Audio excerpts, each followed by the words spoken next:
wadallana sabilal istiqamah. Dan segala puji bagi Allah yang berikan petunjuk kepada kita di atas jalan istiqamah. Wa wasala alaina tariqata Rasulillah sallallahu alaihi wasallam.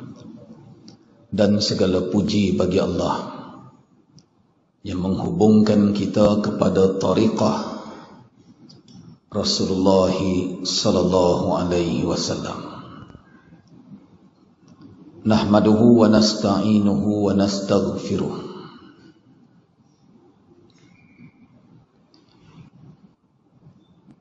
Kita memuji Allah.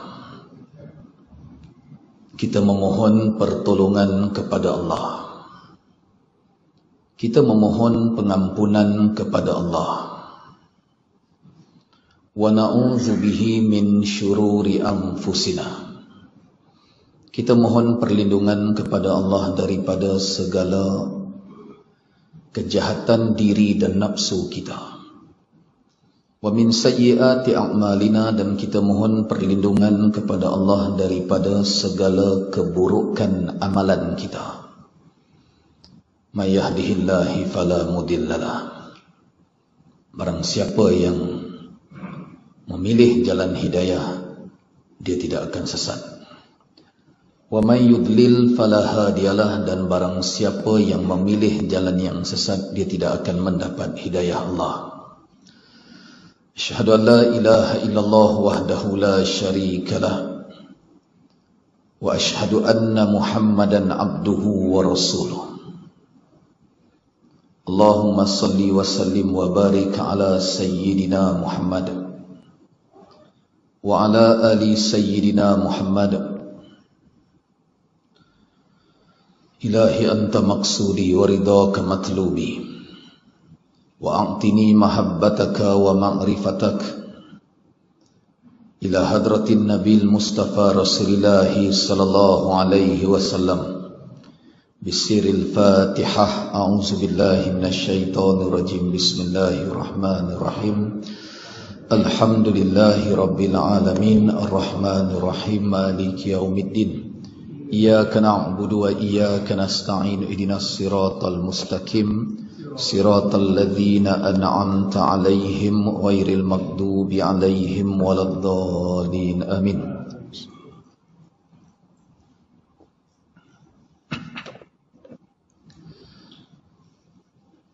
Yang saya muliakan pengerusi Masjid Al-Bushra, Sahibus Sa'adah, Al-Fadil Ustaz Firdaus Farabib, hafizahullahu ta'ala wa ahlah. Para alim ulama, tuan-tuan guru, para asatizah, tuan-tuan imam, pimpinan-pimpinan masyarakat,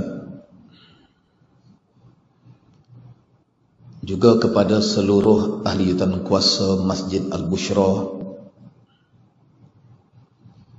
para muazzin, tuk-tuk siap,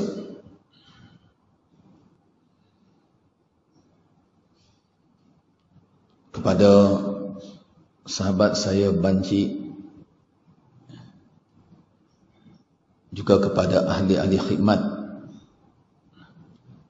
juga kepada Datuk Firdaus, muslimin, muslimat, ibu-ibu, ayah-ayah yang mulia lagi dicintai Allah dan Rasul, serta disayangi oleh seluruh penduduk langit dan bumi. Amin.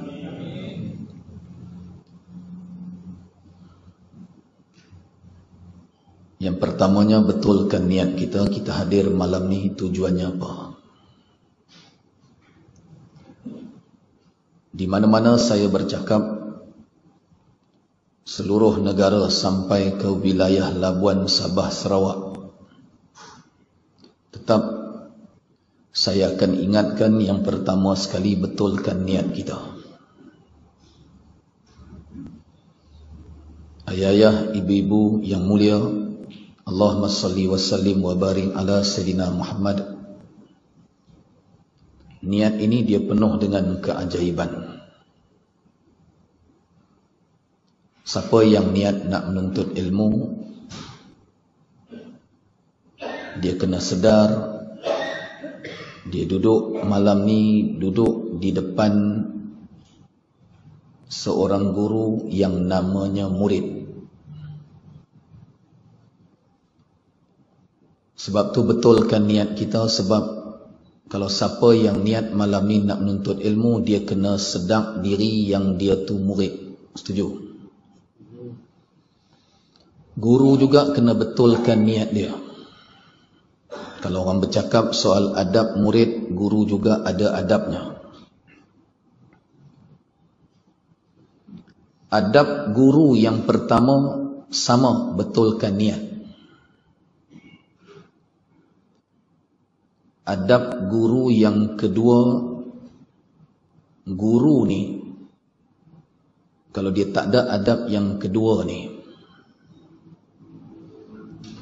dia kena betulkan adab diri dia dulu. Apa dia adab yang kedua?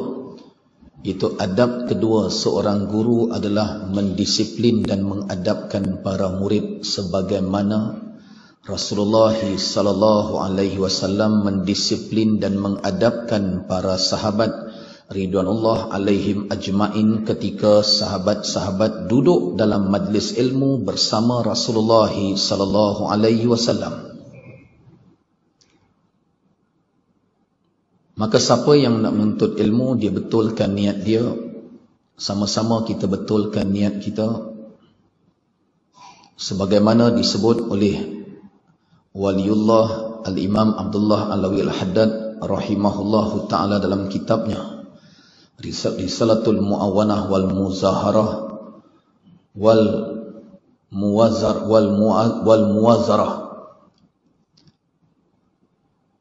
Muhazarah. Dalam pasal yang pertama, wa alaika ya akhi, dan lazimkan ke atas dirimu wahai saudaraku, yakni para penuntut ilmu, bi islahi niyah, dengan sentiasa memperbaiki niatmu, betulkan niat kamu. Sebab itu hadis yang sangat masyhur, seluruh dunia umat Islam tahu hadis ini. Bukan orang Malaysia, satu dunia tahu. Hadis yang diriwayatkan oleh Amirul Mukminin Hadis Al-Imam Al-Hafiz Abu Abdullah Muhammad bin Ismail bin Ibrahim bin Al-Mughirah bin Bardizbah Abu Hanaful Ju'fi Al-Bukhari rahimahullahu ta'ala, yang terkenal dengan gelaran Imam Al-Bukhari. Dan hadis yang diriwayatkan oleh Al-Imam Al-Hafiz Abul Husain Muslim bin Hajjaj bin Muslim bin Kaushas Al-Kushairi An-Naisaburi rahimahullahu ta'ala, yang terkenal dengan gelaran Imam Muslim. Dalam kitab mereka yang bernama Kitab Sahih Al-Bukhari, yang nama sebenar kitab itu bukan Sahih Al-Bukhari, tetapi diletakkan oleh ulama dengan nama Sahih Al-Bukhari sebab nama kitab itu panjang. Yang kitab itu nama sebenarnya Al-Jami'us Sahih Al-Musnadul Mukhtasar min umuri Rasulillah sallallahu alaihi wasallam wa sunanihi wa ayyamihi. Dan juga kitab hadis Sahih Muslim. Hadis yang pertama daripada 7,563 hadis. Daripada sekian 7,563 hadis diletakkan sebagai hadis pertama dalam Kitabul Wahyi. Hadis yang berkata Al-Imam Al-Bukhari rahimahullahu ta'ala, qala haddathana, berkata telah meriwayatkan kepada kami daripada Abu Bakar Al-Humaidi Abu Bakar Abdullah bin Zubair bin Isa. Qala haddathana, berkata telah meriwayatkan kepada kami daripada Sufyan bin Uyainah. Qala haddathana, berkata telah meriwayatkan kepada kami daripada Yahya bin Sa'id al-Ansari. Qala akhbarani, berkata telah mengkhabarkan kepada aku daripada Muhammad bin Ibrahim bin Khalid At-Taimi an Alqamah bin Waqas Al-Laythi, daripada Alqamah bin Waqas Al-Laythi, sami'tu Umar Al-Khattab ala mimbarihi, aku mendengar daripada Umar Al-Khattab di atas mimbarnya, qala, telah bersabda Rasulullah sallallahu alaihi wasallam, innamal a'malu binniyat, setiap amal itu dimulakan dengan niat, wa innama likulli imri'in ma nawa, dan setiap orang akan dibalas mengikut apa yang dia niatkan. Faman kanat hijratuhu ila dunya yusibuha, barang siapa yang berhijrah kerana dunia yang dia kejar, aw imra'atin yunkihuha, ataupun kerana wanita yang hendak dinikahnya, fa hijratuhu ila ma hajara ilaih, maka hijrahnya sekadar dapat dunia dan wanita itu tanpa mendapat sebarang pahala. Bab niat lagi kita dah hancur dah. Sebab tu betulkan niat kita. Saya sebut tadi, niat kita yang pertama sekali nak menuntut ilmu. Maka adab bagi guru mendisiplin dan mengadabkan para murid. Hadis Sahih Al-Bukhari, Nabi SAW tengah sampaikan ilmu. Masuk 3 sahabat, 2 masuk dalam, seorang berdiri kat luar. Yang duduk di luar, yang duduk belakang-belakang, dengar elok-elok malam ni. Bukan suruh dengar, suruh amal dan kena beralih. Sahabat yang pertama, dia nampak depan Nabi SAW ada kosong, dia berjalan, dia langkah ke depan, dia duduk di depan. Ni hadis Sahih Al-Bukhari. Sahabat yang kedua malu nak datang depan, dia duduk belakang-belakang.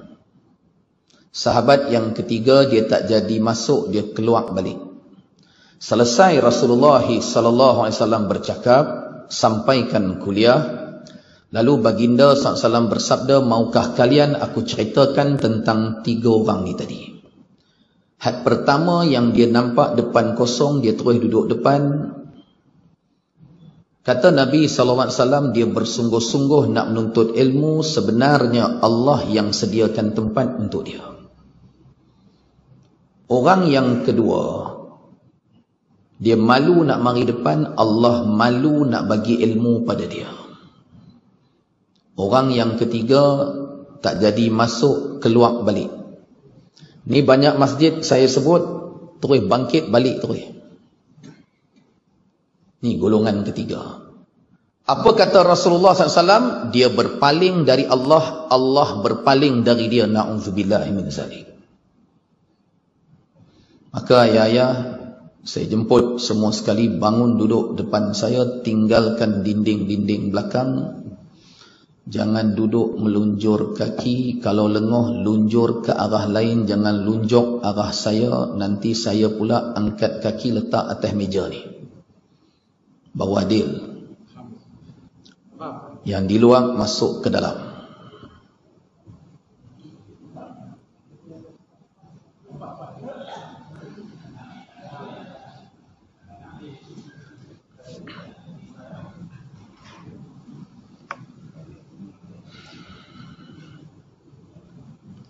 Saya sebut di awal tadi, di mana-mana masjid seluruh negara, saya pastikan adab yang sama, sebab saya nak semua sedar diri yang kita datang sebagai murid. Murid kena buat kelaku murid, jangan bawa sombong sekali, acting macam guru. Setuju? Setuju. Ayah-ayah, ni orang-orang lama. Zaman ayah-ayah mengaji dulu, zaman masa kita budak-budak dulu, betul tak disiplin guru-guru zaman dulu macam ni, betul?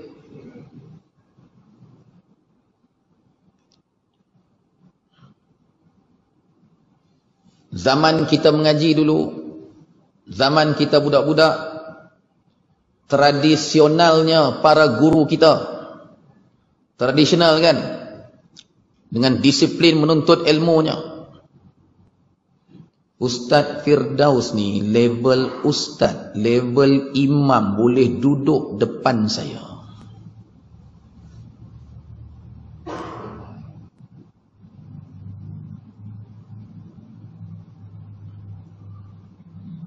Saya tak heran kalau orang tak nak dengar pun. Dua benda yang saya pegang. Yang pertama, saya tak kisah langsung kalau ada masjid surau tak jemput pun. Sebab saya datang tidak dibayar. 2025. Itulah 2025. 23 tahun yang lepas. Saya ceramah 1995. Dah 30 tahun. Saya mula kitab pertama, kuliah saya pertama, kitab Hidayatul Salikin tahun 1995. Saya mengajar. Dalam tempoh 30 tahun ni, pada 23 tahun yang lepas, bila saya cerita adab, panggil orang mari duduk depan. Satu orang tua dekat belakang, dia angkat tangan, dia kata, Ustaz cakap saja, tak usah duk teguk-teguk, kami bayar. Biadab. Dekat mikrofon ni juga saya sebut, mulai malam ni, saya haramkan diri saya terima bayaran daripada masjid tuan, saya kata. Bermula daripada malam tu sampai malam ni dah 23 tahun. Saya berikan syarat yang sama kepada penganjur. Nombor 1, tak boleh bayar. Syarat jemput saya tak boleh bayar. Labuan, Sabah, Sarawak, saya tambah syarat. Tiket kapal terbang pun saya beli sendiri. Tapi bila saya datang, memang menanah telinga. Setuju? Berbaloi kan? Tak suka, balik. Sebab tu saya tanya tadi, mari niat apa menuntut ilmu? Duduk. Etika, disiplin dan adab nak menuntut ilmu, sedar diri. Yang kita duduk depan guru ni namanya murid, betul?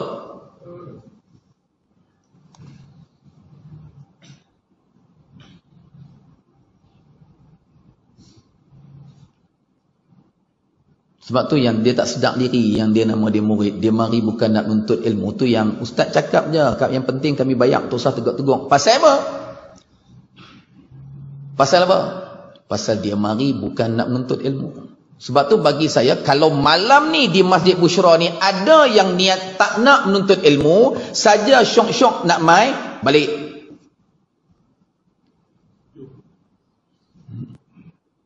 Kami mari ni mujok lagi ustaz, dia tak main langsung. Tak usah mai, daripada menyakitkan mata, menyakitkan hati, ilmu pun tak berkat, baik tak usah mai. Betul? Sebab apa ya ayah ibu yang mulia, saya sangat bertegas soal disiplin dan adab menuntut ilmu ni.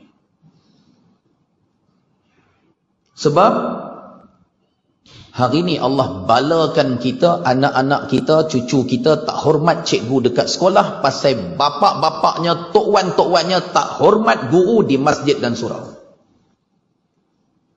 Setuju? Ustaz Firdaus, dia duduk depan ni, dia mengajar. Ustaz-ustaz lain duduk depan ni mengajar. Macam mana ayah-ayah duduk berselerak, yang di luarnya, yang belakang-belakang. Mereka tak terasa hati ke? Terasa, tapi dia meredap kat dalam. Betul tak Ustaz? Mereka tak tahu ke nak pasal adab tadi? Mereka tahu, tapi tak terkeluar. Betul? Itu banyak ustaz-ustaz mengadu dengan saya, Ustaz, saya tak mau pergi mengajar masjid tu. Saya tanya pasal apa? Ngaji apa? Kita macam cakap seorang-seorang. Lepas tu panggil kita mengajar kitab. Kita seorang je ustaz yang ada kitab. Mereka semua tak ada kitab. Menganga je. 2 tahun dia kata, saya mengajar surau tu, mengajar kitab 2 tahun. Minggu depan nak khatam. Saya seorang lah yang khatam. Buat tak peduli. Kata almarhum guru kami, bila dia tengok tok guru seorang pegang kitab, anak murid tak pegang kitab, almarhum tok guru kami ni lembut tapi pedih. Yalah, dia kata tok guru lah ni bodoh-bodoh, sebab tu main mengajar. Tengok kitab sebab bodoh. Anak murid cerdik-cerdik, alim-alim, sebab tu mari belajar bawa telinga saja. Bayang tok guru bawa kitab, anak murid bawa telinga. Makna tok guru bodoh, anak murid cerdik. Betul juga kan? Jadi saya pun tak bawa kitab, biar kita sama-sama cerdik malam ni, tidak aku seorang je bodoh. Kan? Ha? Allahumma salli wa sallim wa barik ala sayyidina Muhammad. Nak menuntut ilmu, disiplin kita menuntut ilmu. Hari ni Allah balakan anak-anak kita, cucu-cucu kita. Pasal apa? Pasal inilah.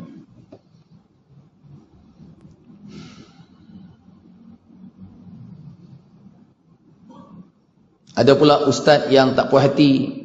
Bukan orang masjid, ustaz yang tak puas hati bila Ustaz James adabkan orang tua-tua.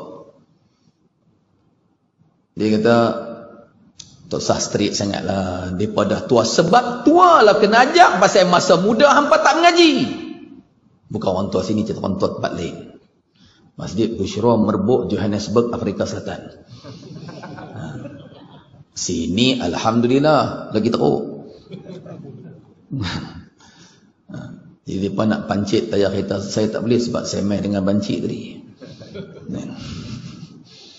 Allahumma salli wa sallim wa barik ala Sayyidina Muhammad. Ayah-ayah, ibu-ibu yang mulia, tajuk ceramah kita malam ni, apa peluang kedua apa? Apa dia?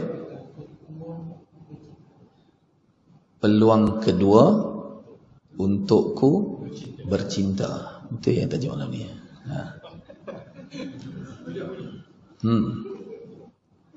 Tajuk semua tajuk jenis cari penyakit kan. Allahumma salli wa sallim wa barik ala Sayyidina Muhammad. Jadi ayah-ayah, ibu-ibu yang mulia, itu kes yang pertama. Sebenarnya kes yang saya mula mengharamkan, bukan haram pada syarak. Jangan kona cakap saya, ini haram pada bahasa, bukan pada syarak. Saya sebut saya haramkan diri saya terima bayaran ceramah. Itu nak jadi sebab 23 tahun tu dulu nak jadi sebabnya. Sebenarnya saya dah memang menunggu satu asbab yang menjadi saya jadi kuat untuk tak terima bayaran ceramah.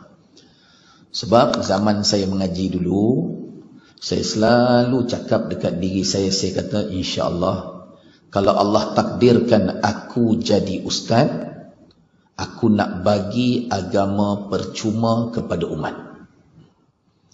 Jadi impian tu tak tercapai daripada 95, 96, 97, 98, 99 kan 2000 tak tercapai.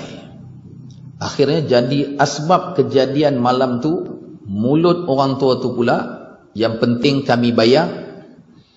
Maka itu menjadi kekuatan untuk saya melaksanakan impian saya dulu. Ayah-ayah, ibu-ibu yang mulia, kena ingat, walaupun saya tak terima bayaran ceramah, tapi saya sangat marah masjid dan surau bayar murah pada ustaz lain. Saya ulang, walaupun saya tak terima bayaran ceramah, saya sangat marah bila masjid surau bayar murah pada ustaz lain. Walaupun madrasah saya di Johor dan di Perak tiada bayaran yuran, percuma, tapi saya sangat marah bila madrasah lain letak yuran murah pada pelajar. Berapa bayar ustaz tempatan sini yang mengajar ni? 150. Koman sepana Ustaz Firdaus. 150. Madrasah kami hak miskin tu pun ustaz tempatan main mengajak madrasah kami satu kuliah maghrib je pun 500 euro bagi. Bukanlah itu, RM tu bukan nilai, nak boleh nilai ilmu dia tak, tapi menghargai bimbingan akhiratnya kepada umat. Kena ubah. Tak boleh. Saya pergi Labuan 3 bulan lepas pergi Labuan. Ustaz tu cerita, ustaz, saya mengajak Iqra' di satu rumah seminggu 2 kali, dan cikgu piano pun mengajak piano tu seminggu 2 kali. Habis saya mengajar Iqra, saya selesai je mengajar anak orang tu, cikgu tu pula masuk mengajar piano. Kami sama-sama mengajar seminggu 2 kali. Saya mengajar Iqra, dia mengajar piano. Saya dibayar RM10 sebulan sebab ikhlas dan jihad. Inilah mujahadah orang agama, inilah zuhud dan wara'. Cikgu piano tu dibayar RM500 sebulan. Ustaz tu dibayar RM10 sebulan. Kalau dia tipu, tipulah saya malam ni. Wallahi itulah cerita dia pada saya.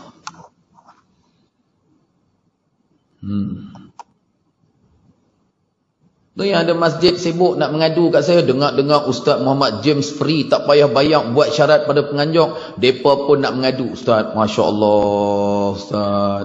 Ustaz tahu tak, ada satu Ustaz tu dia main masjid kami, kuliah maghrib je pun, dia minta RM5,000. Saya kata kalau dia minta RM5,000, masalahnya apa? Terkejut orang masjid, dia pun nak mengadu, ingatkan saya sokong mereka. Pasal saya tak ambil duit.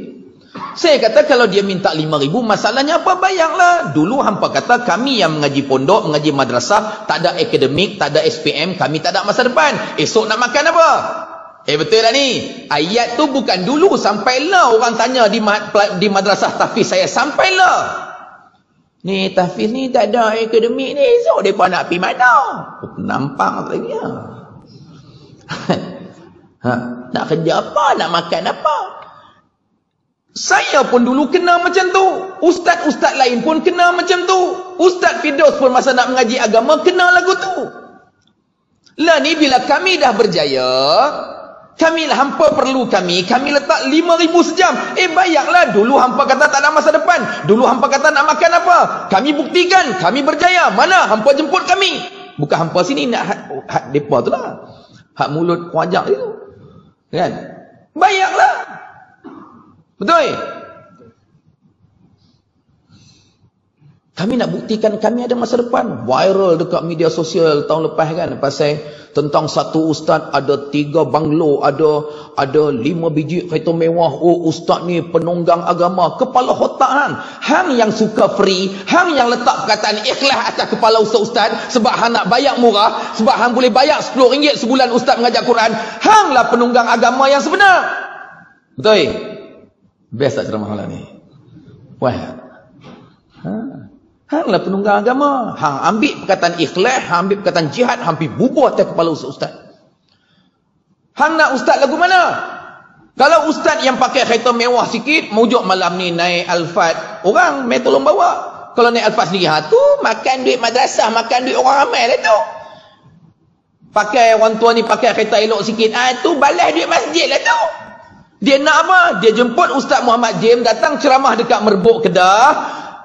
2 minggu lepas dah berjalan kaki dah daripada Ipoh. Punya zuhud dia nak macam tu. Bayangkan 2 minggu berjalan kaki sampai malam ni ke masjid. Masya Allah Ustaz, wara' zuhud ni lah wali Allah sebenar, kepala otak hang. Bukan wali, tu kuali. Mari sampai 2 minggu jelaga hitam legam. Kuali sungguh. Betul? Dia nak lagu tu. Kalau Ustaz mari Toyota KE20 hat tahun 70-an tu, Masya Allah, inilah Tuan Guru yang sebenar. Pungkuk hang. Kan? Dia nak pakai kereta buruk, dia nak semua benda atas nama, dia pergi jual perkataan zuhud, dia pergi jual perkataan wara', dia bubuh atas kepala ustaz-ustaz. Ustaz-ustaz tak boleh pakai elok apa pun langsung. Walhal zuhud itu sifat hati, wara' itu sifat hati. Bukan zuhud tu bukan pakaian, zuhud tu bukan kenderaan. Mana bukti dia? Ada orang miskin sombong. Zuhud tak mana? Dah lah miskin, sombong pula tu. Tak boleh fikir. Hak tu memang tak boleh fikir. Kaya sombong biasa. Miskin pula sombong, bongkak. Yang tu memang kita boleh fikir kan. Dia ni pasal apa kan? Dah lah miskin, bongkak, sombong pula tu. Dah lah bodoh, tak handsome, miskin. Tu dia tambah lagi. Kan? Contoh.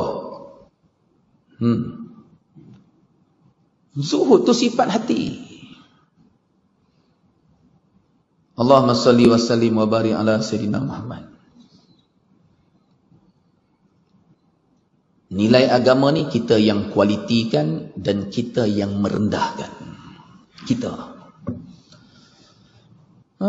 Masjid Bushra, apa? Satu Malaysia. Tahu, masjid hebat dengan masya-Allah. Hari bulan pertama nak buang pagang aja, Allah uji macam-macam.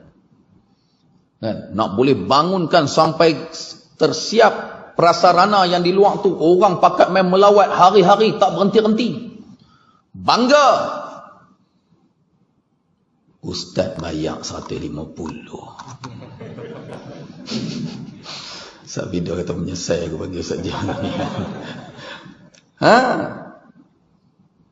Alah, korang bagilah 300 ke 250 ke lepas ni. InsyaAllah ke masya-Allah. Allahumma salli wa sallim wa barik ala Sayyidina Muhammad.